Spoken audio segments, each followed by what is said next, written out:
Okay. स्वागत है आप सभी का। आज का अपना जो टॉपिक है वो रहेगा फोटोसिंथेसिस का लास्ट सेक्शन आज अपन कवर करेंगे। और यहाँ अपन डिस्कस करेंगे कि फोटोसिंथेसिस को कौन कौन से फैक्टर्स हैं वो प्रभावित करते हैं और उनसे जुड़े हुए ऐसे कौन से पॉइंट्स हैं जो अपन एग्ज़ाम के रिगार्डिंग तैयार करें।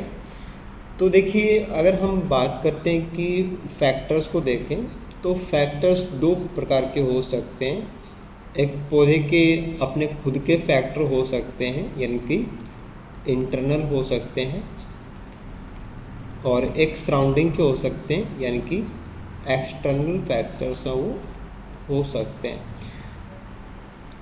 तो प्लांट्स के इंटरनल फैक्टर्स हैं वो तो ज़्यादा इम्पोर्टेंट क्वेश्चंस के लिए नहीं होते हैं, लेकिन बाहर सराउंडिंग के अंदर जैसे कार्बन डाइऑक्साइड की कॉन्सेंट्रेशन है, लाइट है,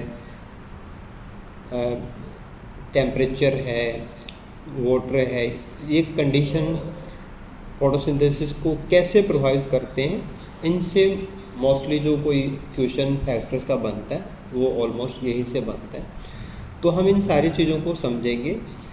सबसे पहले अपन बात करेंगे, एक कॉन्सेप्ट है कि लिमिटिंग फैक्टर्स के कॉन्सेप्ट में क्या होता है और लिमिटिंग फैक्टर्स हम किसे कहते हैं और उनमें क्या क्या बातें आएंगी। देखो, होने को फोटोसिंथेसिस कई सारी चीज़ों पे डिपेंड करता है, जैसे इंटरनल फैक्टर्स भी हैं, एक्सटर्नल फैक्टर्स भी हैं। तो ऐसा कोई भी फैक्टर जो किसी प्रोसेस को कंट्रोल करता है वो लिमिटिंग बन सकता है, लेकिन लिमिटिंग बनने की एक शर्त होती है कि जो रिक्वायरमेंट अमाउंट होती है, जो भी रिक्वायर्ड अमाउंट होती है, वो फैक्टर उससे कम मात्रा में उपस्थित होना चाहिए। यानी कि आप सिंपली ये कह सकते हैं कि जो आवश्यक मात्रा होती है, जैसे मान लो कि फोटोसिंथेसिस के लिए जितने CO2 हेलो। चाहिए,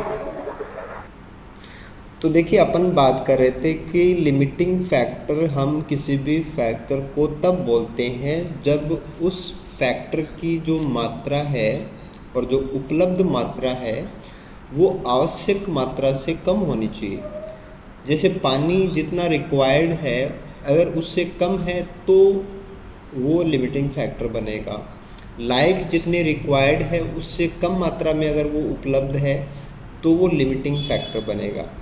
और लिमिटिंग फैक्टर, जब भी कोई फैक्टर इस लेवल पे पहुंच जाता है तो हम जो क्वेश्चन आते हैं, अपने क्वेश्चन को अगर सॉल्व करना होता है तो अपन उस लिमिटिंग वाले फैक्टर को तो जो है वैसा मानेंगे, बाकी फैक्टर्स को नॉर्मल मानेंगे। जैसे आप कहें कि पानी को अगर लिमिटिंग फैक्टर माना तो लाइट है, CO2 है, बाकी फैक्टर्स हैं, उनकी कॉन्सेंट्रेशन को हम नॉर्मल मानेंगे।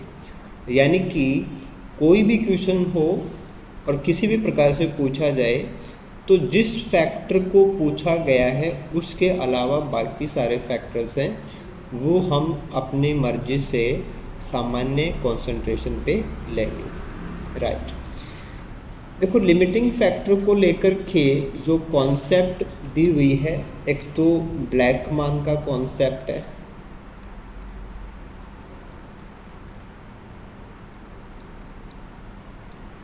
और ऐसा ही एक कॉन्सेप्ट है वो लिबिंग का भी दिया हुआ है। जैसे एक क्वेश्चन इकोलॉजी से आता है कि लिमिटिंग फैक्टर की कॉन्सेप्ट किसने दी, तो वहाँ अपन को आंसर करना होता है लिबिंग की इकोलॉजी के पॉइंट ऑफ व्यू से, क्योंकि वहाँ अपन जो ऑर्गेनिज्म है उसके ग्रोथ सर्वाइव के लिए बायोटिक एबायोटिक फैक्टर्स, इन सबको अपन पढ़ते हैं। तो लिमिटिंग फैक्टर की जो कॉन्सेप्ट है वो क्रेडिट जाता है हमारा लिबिंग को। लेकिन अगर हम ब्लैकमैन के रिगार्डिंग बात करें तो ब्लैकमैन ने भी मेनली, इन्होंने फोटोसिंथेसिस के लिए जो लिमिटिंग फैक्टर्स हैं उसके बारे में इन्होंने बताया था। और ब्लैकमैन की कॉन्सेप्ट के रिगार्डिंग किसी भी फैक्टर की जो मात्रा या जो इंटेंसिटी है ना, जो भी फैक्टर होता है ना, उस फैक्टर को हम जिस प्रकार से मेज़र करते हैं, मेज़र करने का तरीका या तो मात्रा होती है।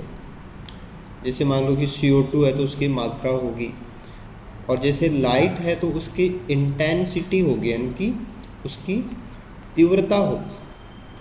तो कुछ फैक्टर्स मात्रा के रूप में होंगे और लाइट वाले जो फैक्टर्स हैं वो इंटेंसिटी के रूप में होते हैं। ठीक है, तो पहला बात तो ये है कि हम मिनिमम पॉइंट किसे बोलते हैं। देखो, मिनिमम पॉइंट का मतलब होता है कि जब कोई भी फैक्टर, हम साइड में ले लेते हैं, जब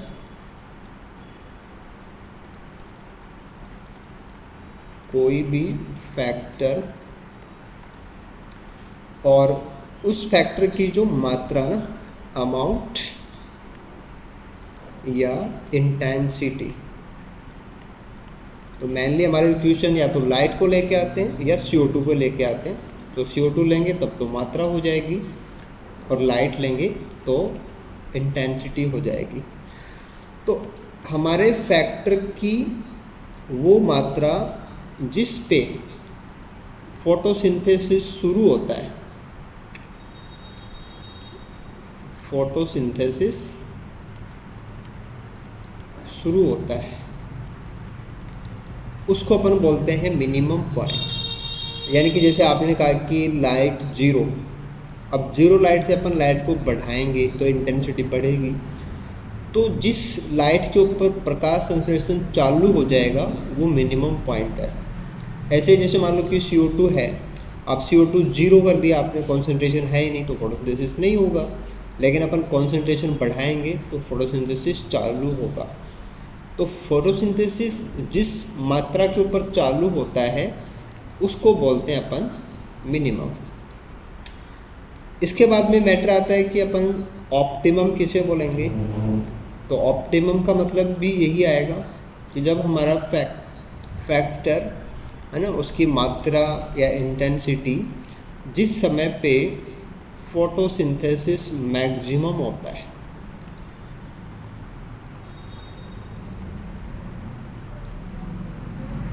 देखो, आपको कंफ्यूज नहीं होना है, जो मिनिमम पॉइंट है वहाँ पे फोटोसिंथेसिस जस्ट शुरू हुआ है, और ऑप्टिमम पॉइंट के ऊपर फोटोसिंथेसिस मैक्सिमम होता है। जब अपन एंजाइम्स पढ़ेंगे तो वहाँ पे भी ऐसे वर्ड आएंगे, मिनिमम, मैक्सिमम, ऑप्टिमम। तो वैसे ही प्रकाश संश्लेषण के लिए शब्द होते हैं मिनिमम पॉइंट जहाँ पे फोटोसिंथेसिस चालू होता है, ऑप्टिमम पॉइंट जहाँ पे फोटोसिंथेसिस मैक्सिमम चल रहा होता है, और ऐसे ही एक पॉइंट आएगा मैक्सिमम पॉइंट। अब मैक्सिमम पॉइंट का मतलब है कि जब हमारा फैक्टर, उसकी मात्रा इतनी ज़्यादा हो या इतनी हो कि हमारा फोटोसिंथेसिस बंद हो जाए, फोटोसिंथेसिस बंद हो जाए।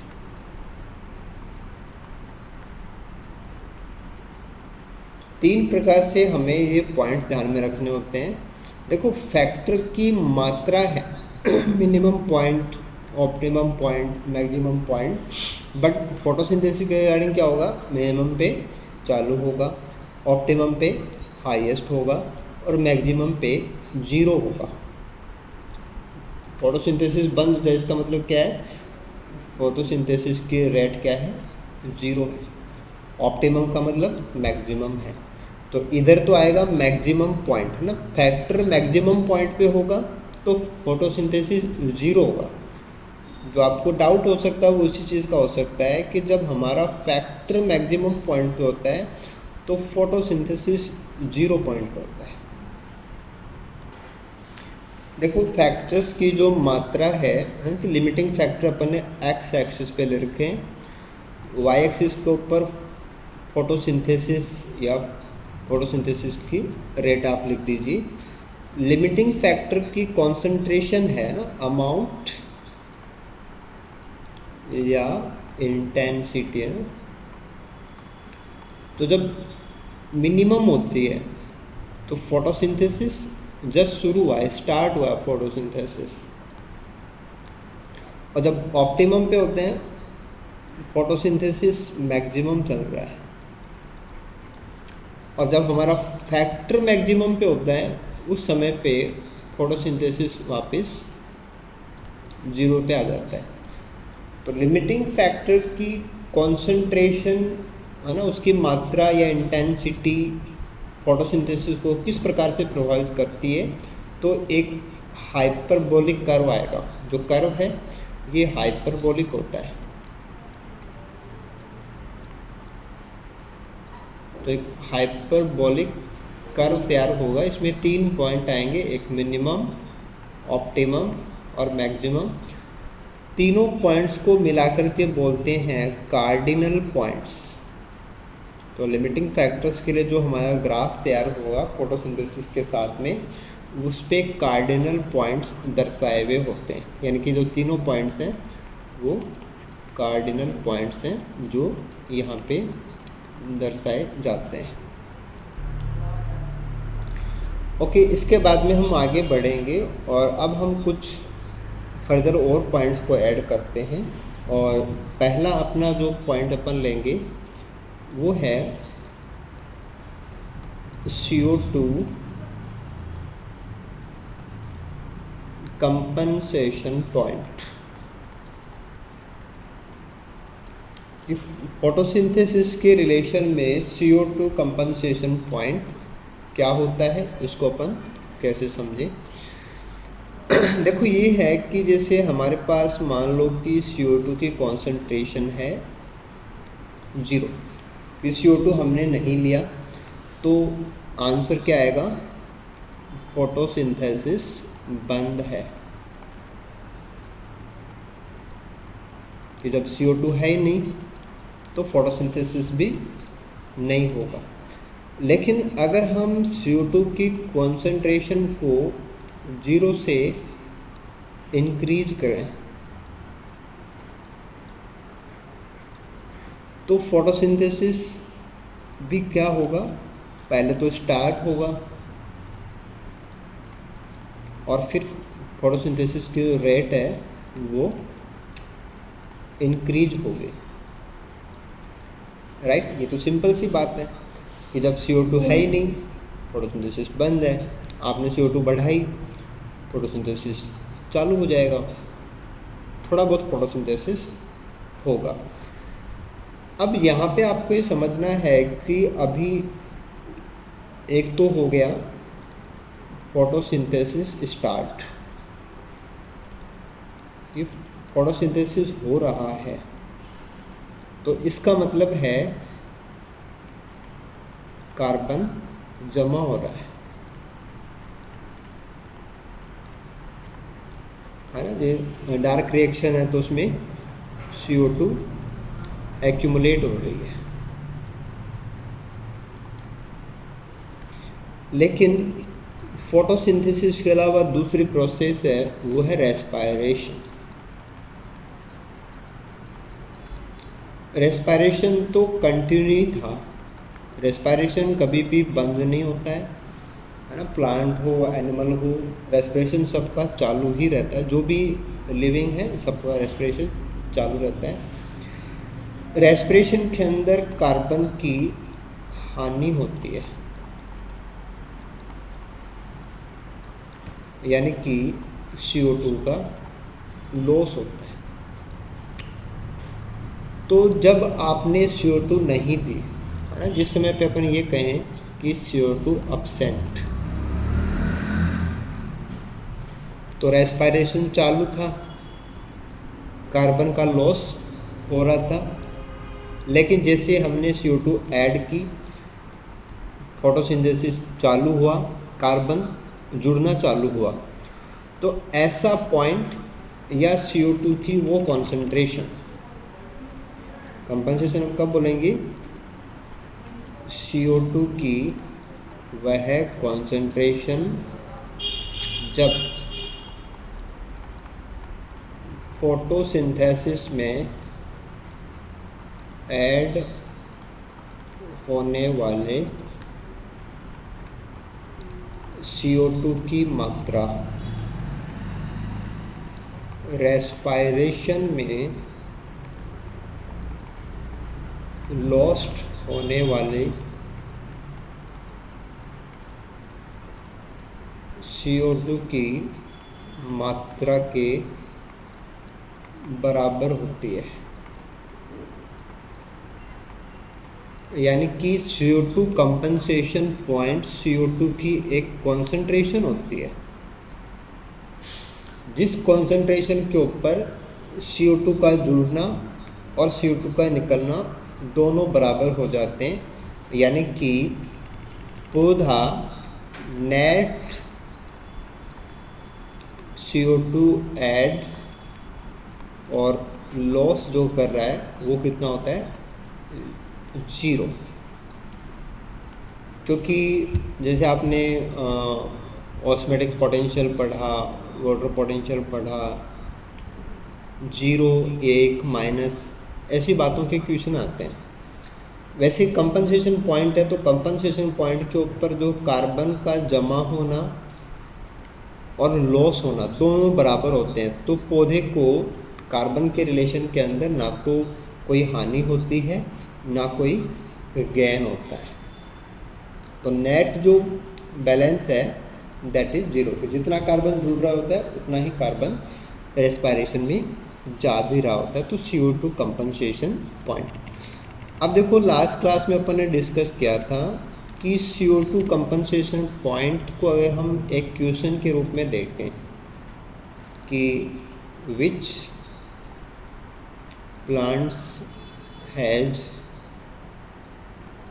हायर CO2 कंपनसेशन पॉइंट, तो कौन से पौधों का CO2 कंपनसेशन पॉइंट बड़ा होता है।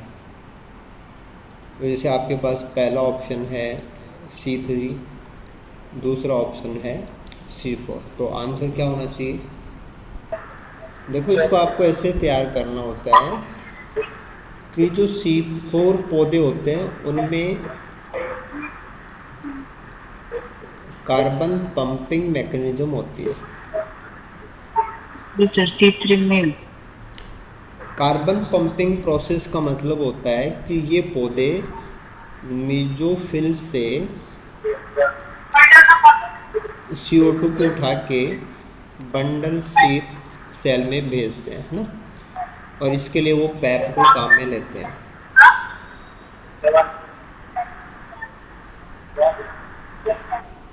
राइट। तो ऐसे पौधे जो CO2 को जानबूझ के बंडल शीथ सेल में ही रूबिस्को है। तो हेलो हाँ सर, आपकी आवाज ब्लर आ रही है। फिर मैं एक बार काट के दोबारा करती हूँ ज्वाइन। हाँ बिल्कुल आ जाइए ना, ठीक है ठीक है। हाँ तो अपन बात कर रहे थे कि जो C4 प्लांट्स हैं वो कार्बन को पंप करते हैं, ठीक है। अब कार्बन को पंप करते हैं ये तो आप जानते हो, एक साइड में कंपनसेशन पॉइंट को भी जानते हो, लेकिन दोनों चीज़ों के बीच में कनेक्शन क्या है, इसको मोस्टली स्टूडेंट्स यहाँ डाउट में रहते हैं। आप यहाँ पे बिल्कुल सरल भाषा में इसको ऐसे समझ लो कि C4 पौधे अगर थोड़ा सा भी है ना, अगर थोड़ा सा भी CO2 होगा तो उसका क्या करेंगे, उसको वो रूबिस्को के सामने पंप कर देंगे। तो ये पौधे फोटोसिंथेसिस में CO2 को ज़्यादा जोड़ेंगे। तो इनका कंपनसेशन पॉइंट का मतलब क्या होता है, जहाँ पे कार्बन का जुड़ना हटना 0 हो जाए तो वो होगा छोटा, स्मॉल।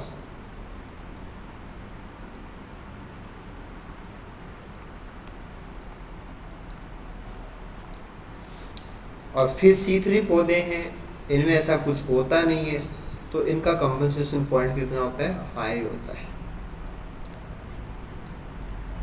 तो C4 पौधे थोड़ी सी भी CO2 होती है उसको भी जोड़ देते हैं, और C3 पौधों को C4 के बराबर फोटोसिंथेसिस करने के लिए तो बहुत सारा CO2 चाहिए होता है।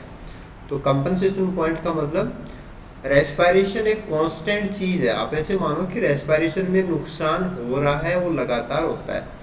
अब उसकी भरपाई कर दें, वो हो गया कंपनसेशन। भरपाई का मतलब जितना हमारा खर्चा लग रहा है उतना फोटोसिंथेसिस से जुड़ जाए, वो होता है कंपनसेशन। तो जो C4 है वो तो जल्दी से कर देंगे इसकी भरपाई, क्योंकि वो तो पंपिंग करके रूबिस्को के सामने पटक देंगे, तो रूबिस्को को जोड़ना पड़ेगा। C3 में ऐसा होता नहीं है, तो वहाँ भरपाई लेट होती है, तो ज़्यादा CO2 चाहिए, कंपनसेशन पॉइंट हाई होता है। C4 का कंपनसेशन पॉइंट है वो लो होता है। देखो इसके बाद में अपन ले सकते हैं लाइट को।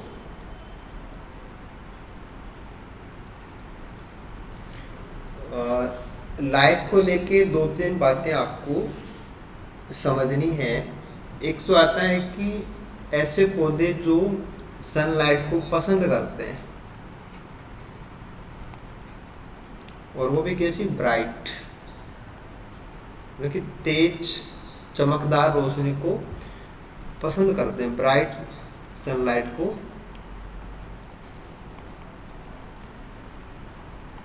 पसंद करने वाले पौधे। इसका मतलब ये है कि ऐसे पौधे तेज प्रकाश के अंदर आराम से ग्रो करते हैं। पसंद करने का मतलब है उनको कोई दिक्कत नहीं है। इनको अपन बोलते हैं हीलियोफाइट्स, HALIO, हीलियोफाइट्स। इनको मैंने दूर दूर केवल समझने के लिए लिखा, बाकी एक साथ लिखा जाता है, क्योंकि मिलता जुलता शब्द होता है हेलोफाइट।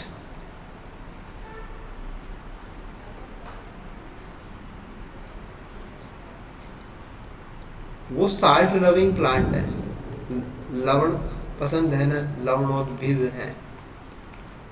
तो हालांकि आपके पेपर में हिंदी आती है, इसलिए कोई ज़्यादा प्रॉब्लम होगी नहीं। हाँ, बाय इंग्लिश आपको ध्यान देना है कि ये पौधे ब्राइट सनलाइट को पसंद करते हैं, हीलियोफाइट्स कहलाते हैं। दूसरे पौधे ऐसे हैं जो डिम सनलाइट को पसंद करते हैं, यानी कि ऐसे कह सकते हैं कि वो छाया को पसंद करते हैं।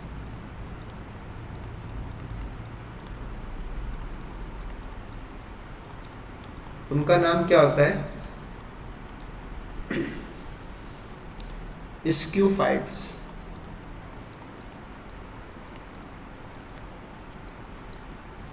तो तेज रोशनी को पसंद करने वाले हीलियोफाइट्स हैं, और छायादार या डिम सनलाइट या इंटेंसिटी कम हो लाइट की, ऐसे हैबिटाट वाले पौधे हैं वो स्क्यूफाइट्स हैं। तो लाइट की इंटेंसिटी के आधार पे है।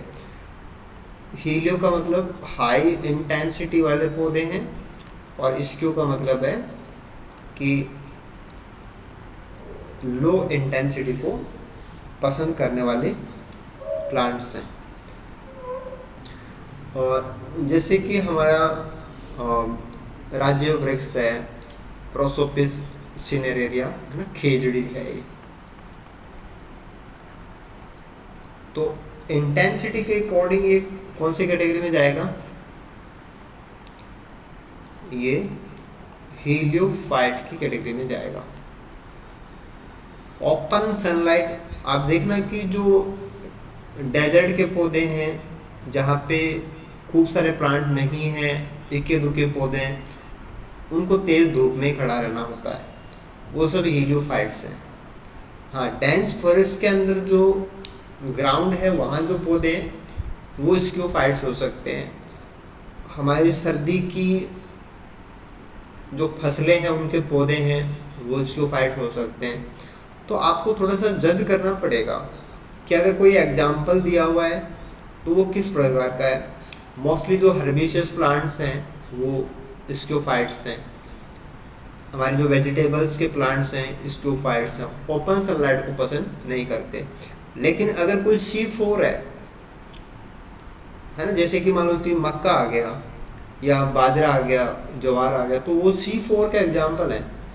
अब C4 के एग्जाम्पल है तो वो तो तेज रोशनी पसंद करते हैं, हाई टेम्परेचर पसंद करते हैं, तो वो इसक्योर नहीं हो सकते, वो हीलियो होंगे। तो आंसर देने के लिए आपके पास 2-3 लॉजिक हैं, आप सारे लॉजिक लगाइए, आपका आंसर करेक्ट आएगा। देखो आप ऐसे समझो कि जैसे ओपन एरिया है, जैसे यहाँ पे कोई ट्री है मान लो, है, या यहाँ पे कोई ग्रास है, तो यहाँ सैड नहीं है, प्लांट्स के बीच में बहुत दूरी है, तो पौधों को ओपन सनलाइट में ही रहना है, वो हीलियोफाइट के एग्जाम्पल है। लेकिन अगर डेंस फॉरेस्ट है,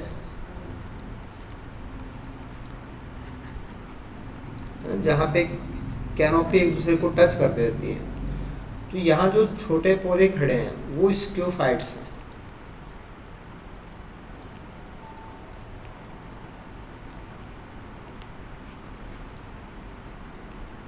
यानी कि जिनके ऊपर दूसरे पौधे हैं, या जो विंटर में है जहाँ तेज और हाई इंटेंसिटी हो ही नहीं सकती, मान लो कि जैसे आपका पोटैटो है, तो पोटैटो की खेती जब है तो विंटर में हो रही है, ज़्यादा तेज़ रोशनी है ही नहीं, नमी बहुत ज़्यादा है, तो वो स्क्योफाइट्स हैं। तो पौधा किस प्रकार के आवास में खड़ा है और वहाँ का जो कम्युनिटी है वो किस प्रकार का है ना, ऐसे आंसर आपको देने पड़ सकते हैं। मान लो कि यहाँ पे मक्का होता, तो आपको तो नहीं पता, आपके सामने तो कभी नहीं आया कि भाई मक्का का पौधा हीलियोफाइट है, स्क्योफाइट है, क्या करें। तो आपके पास दूसरी चीज आई हुई है कि ये C4 पौधा है।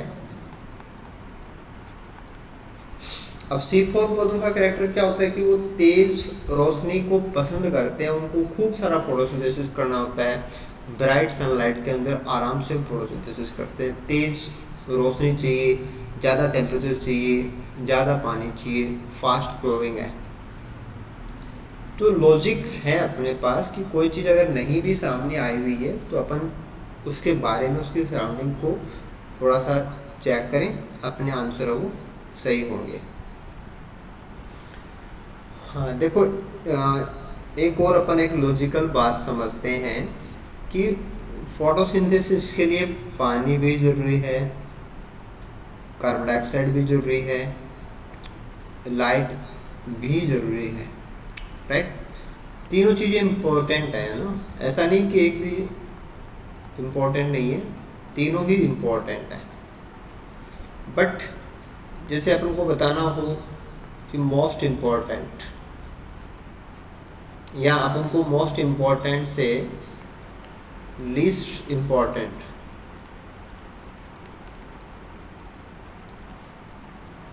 अगर एक सीरीज तैयार करनी हो, अपन को अरेंज करना चाहते हो, एक क्रमबद्ध तरीके से इनको अगर बताना चाहिए, तो आपके आंसर में क्या होना चाहिए, आपका आंसर होना चाहिए सबसे ज़्यादा डिपेंड करता है पानी पे, उसके बाद में नंबर आएगा लाइट का, और उसके बाद में नंबर आएगा CO2।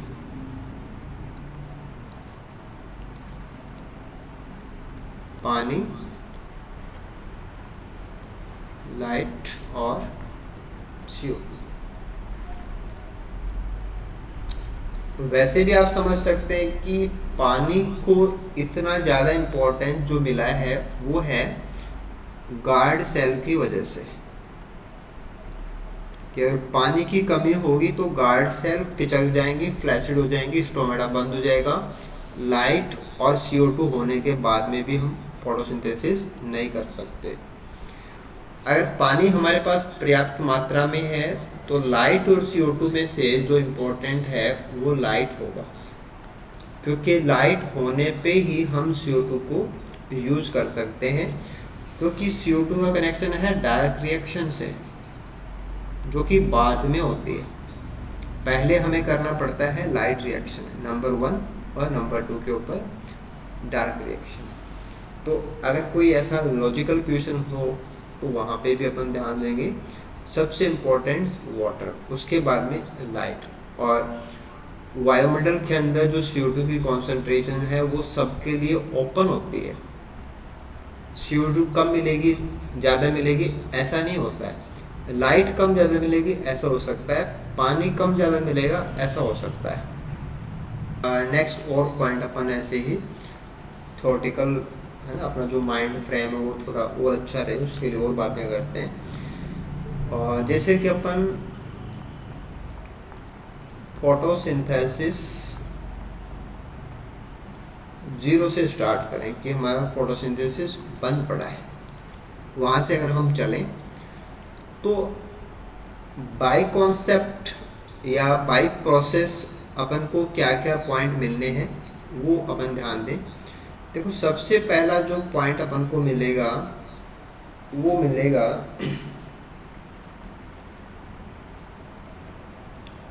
Dark respiration. कि फोटोसिंथेसिस हो रहा हो ना हो रहा हो, डार्क रेस्पिरेशन चालू रहता है। देखो डार्क केवल फोटोसिंथेसिस के हिसाब से बोला गया, बाकी रेस्पिरेशन का लाइट डार्क से कोई कनेक्शन नहीं होता है। इसका मतलब ये है कि पौधा फोटोसिंथेसिस करे या ना करे रेस्पिरेशन चालू ही रहेगा। मतलब पौधे को एनी टाइम कार्बन का लॉस हो रहा होता है।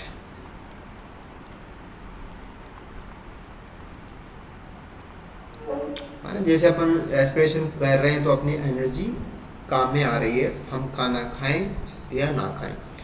पौधा खाना बनाता है उसका नाम फोटोसिंथेसिस है, अपन खाना खाते हैं उसका नाम फूड है, बस इतना अंतर है। तो डार्क रेस्पिरेशन होता है जहाँ पे फोटोसिंथेसिस नहीं हो रहा होता है और CO2 एसिमिलेशन जो है, CO2 एसिमिलेशन, ये कार्बन डाइऑक्साइड जो जमा होती है उसकी वैल्यू नेगेटिव होती है, क्योंकि पौधा फोटोसिंथेसिस तो कर नहीं रहा और ऊपर से रेस्पिरेशन कर रहा है, तो पहले से जमा CO2 उड़ा रहा है, तो वैल्यू होती है माइनस में। इसके बाद में जो प्लांट है वो फोटोसिंथेसिस जब चालू करेगा तो हमें मिलेगा पहला पॉइंट जो आएगा वो आएगा लाइट कंपनसेशन पॉइंट।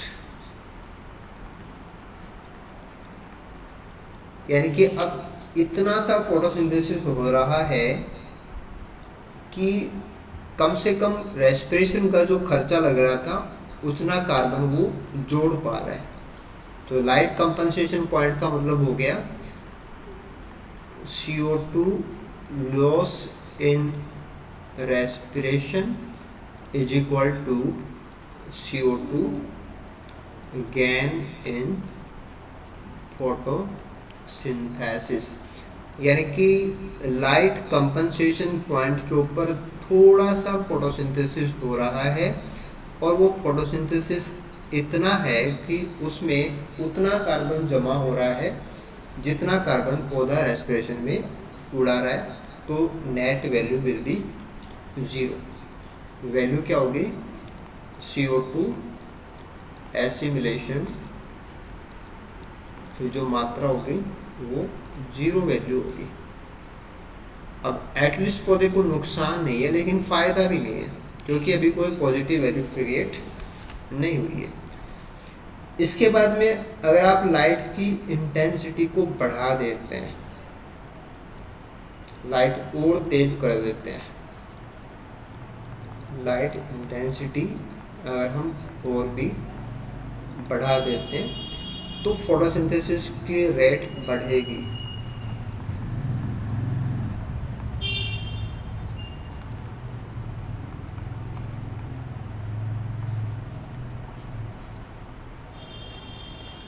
और उस समय पे जो CO2 एसिमिलेशन की वैल्यू है वो वैल्यू पॉजिटिव होगी कि अब प्लांट रेस्पिरेशन में जितना उड़ता है उससे कहीं ज़्यादा गेन कर रहा है, पॉजिटिव वैल्यू। तो लाइट कंपनसेशन पॉइंट के ऊपर 0 वैल्यू है। अगर आपने लाइट 0 कर दी तो CO2 एसिमिलेशन वैल्यू माइनस है। और अगर फोटोसिंथेसिस आपने हाई लाइट इंटेंसिटी पे फुल कर रखा है तो कार्बन एसिमिलेशन पौधे के पास हो रहा है। और जैसा कि हमने अभी बात की कि इसके बाद में जो प्लांट है वो रिस्पॉन्स देता है CO2 को।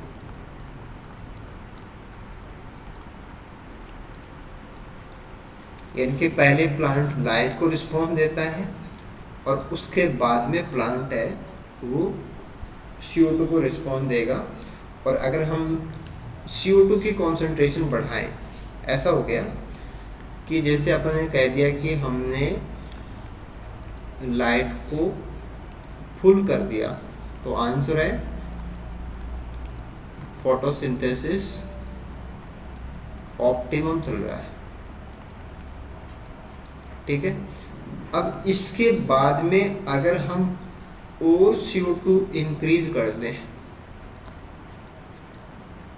तो फोटोसिंथेसिस की रेट है वो और भी ज़्यादा हो जाएगी। लेकिन हम इसके बाद में अगर और भी CO2 ऐड करते हैं तो फोटोसिंथेसिस की जो रेट है वो कांस्टेंट हो जाएगी। यानी कि एक लेवल तक ही CO2 को बढ़ाने पे फोटोसिंथेसिस बढ़ता है। उसके बाद में अगर हमने CO2 की कॉन्सेंट्रेशन और भी ज़्यादा कर दी तो फोटोसिंथेसिस की रेट नहीं बढ़ेगी। थोड़ा सा इसमें आप और ऐड कीजिए ताकि और भी क्लियर हो जाए। देखो, जब हम एक्स्ट्रा CO2 ऐड करते हैं इसका मतलब ये है कि जो आप अभी समझ रहे हो ये सारा बेसिक मैकेनिज्म C3 के हिसाब से है, उसके अकॉर्डिंग समझ रहे हो।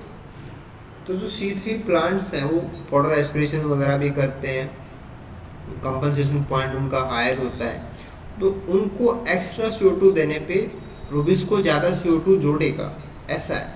तो हमारा फोटोसिंथेसिस बढ़ेगा। इसको आप लिख सकते हो कि रूबिस को ज़्यादा CO2 ऐड करेगा। लेकिन बाद में आपने आगे कह रहे हो कि आपने और CO2 दी तो रेट नहीं बढ़ रही, तो यहाँ आप आंसर लिख लो इसका कि रूबिस को सैचुरेट हो गया, क्योंकि एंजाइम ही तो है, उसको इतने सबस्ट्रेट चाहिए, आपने दे दिए और सबस्ट्रेट देंगे तो रिस्पांस नहीं देगा। तो हमारे हाँ, तो जैसे उसमें हाइपरबोलिक कर्व बना था तो मैक्सिमम हो गया था, जैसे कि रेट गिरने वो कम होने लग गई थी, तो इसमें कर्व कैसे बना?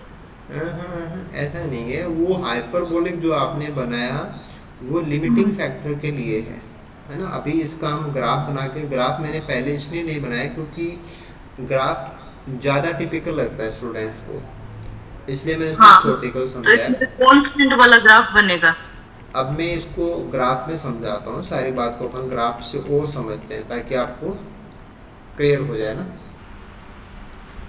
देखो, इसको अपन समझने की कोशिश करते हैं कि एक्स एक्सिस पे ले लिया हमने लाइट जो एब्जॉर्ब हो रही है ना, जो पिगमेंट एब्जॉर्ब हो रहे हैं तो काम आएगी, और कितना CO2 जुड़ा ये वाई एक्सिस के ऊपर है।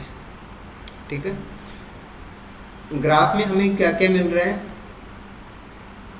जब कोई लाइट एब्जॉर्ब नहीं हो रही है ना, ये 0 है, और ऐसे अपन मैक्सिमम पे आ जाएंगे। तो लाइट अगर पौधा सोख नहीं रहा है इसका मतलब फोटोसिंथेसिस बंद है। लेकिन प्लांट रेस्पिरेशन कर रहा होता है तो CO2 उड़ा रहा है वो इस समय पे, तो वैल्यू होगी हमारी माइनस में, क्योंकि वो जमा CO2 में से डिलीट कर रहा है। इसके बाद में अगर उसने थोड़ा सा लाइट को एब्जॉर्ब किया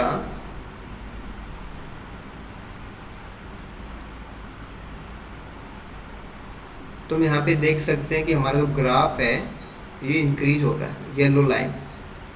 और फिर एक पॉइंट आ जाएगा जिस पॉइंट के ऊपर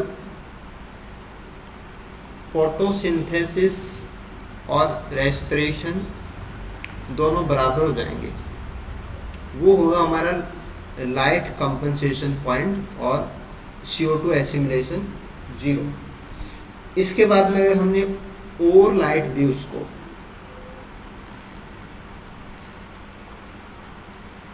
तो उसमें फर्दर इंक्रीजमेंट आएगा, फोटोसिंथेसिस बढ़ेगा।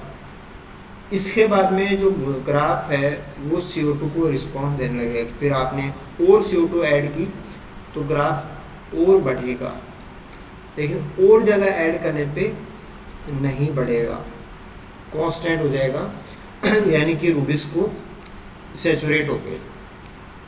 इसका मतलब तो हो गया कि रूबिस्को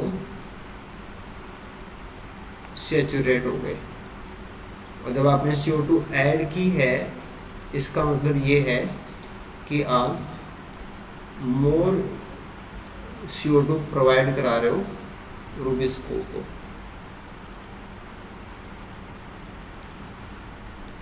तो ऐसे अपन कंपनसेशन पॉइंट्स को समझ सकते हैं कि लाइट का कंपनसेशन पॉइंट है ना। और अगर बात करें तो डार्क रेस्पिरेशन क्या है, एसिमुलेशन वैल्यू माइनस में होती है, कंपनसेशन पॉइंट के ऊपर 0 में होती है। ग्राफ या प्रोसेस पहले लाइट को रिस्पॉन्स देती है, उसके बाद में CO2 को रिस्पॉन्स देती है, लेकिन फाइनली जो वैल्यू है वो कांस्टेंट हो जाएगी क्योंकि हमारे सारे एंजाइम मैक्सिमम काम कर चुके होते हैं, तो सैचुरेट हो जाता है ग्राफ हमारा।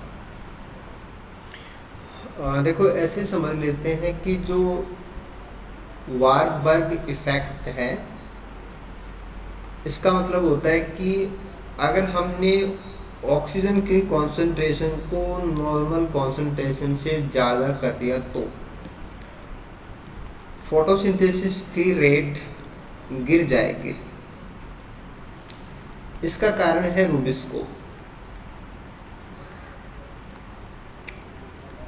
कि ज़्यादा ऑक्सीजन देने पे ऑक्सीजनेज एक्शन ऑन हो जाएगा, यानी कि C2 साइकिल आपको कंसिडर करना पड़ेगा। तो ऑक्सीजन की कॉन्सेंट्रेशन बढ़ाने पे फोटोसिंथेसिस की रेट कम हो जाती है, ये वारबर्ग इफेक्ट कहलाता है।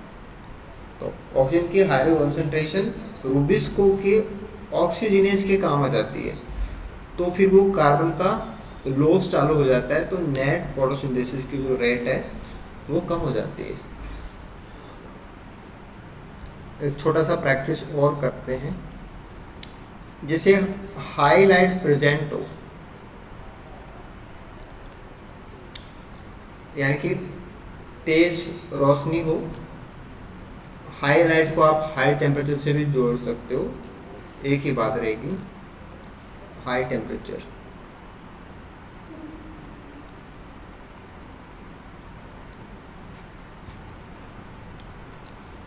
तो जब टेम्परेचर ज़्यादा हो और पानी कम हो,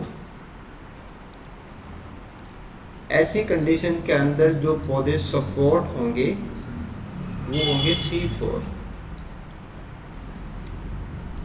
लाइट तेज हो, टेम्परेचर ज़्यादा हो, पानी कम हो, तो C4 प्लांट्स हैं वो सपोर्टेड हैं,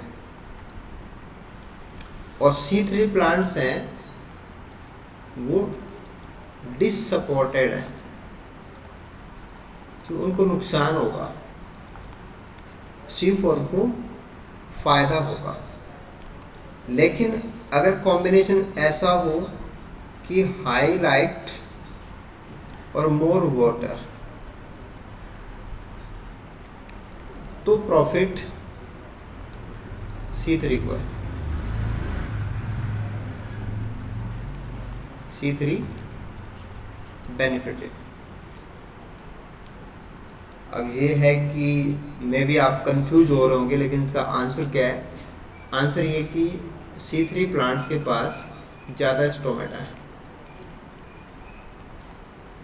मोर स्टोमेटा, जिसको वो ज़्यादा पानी से खोल सकता है, ज़्यादा लाइट को काम में ले सकता है।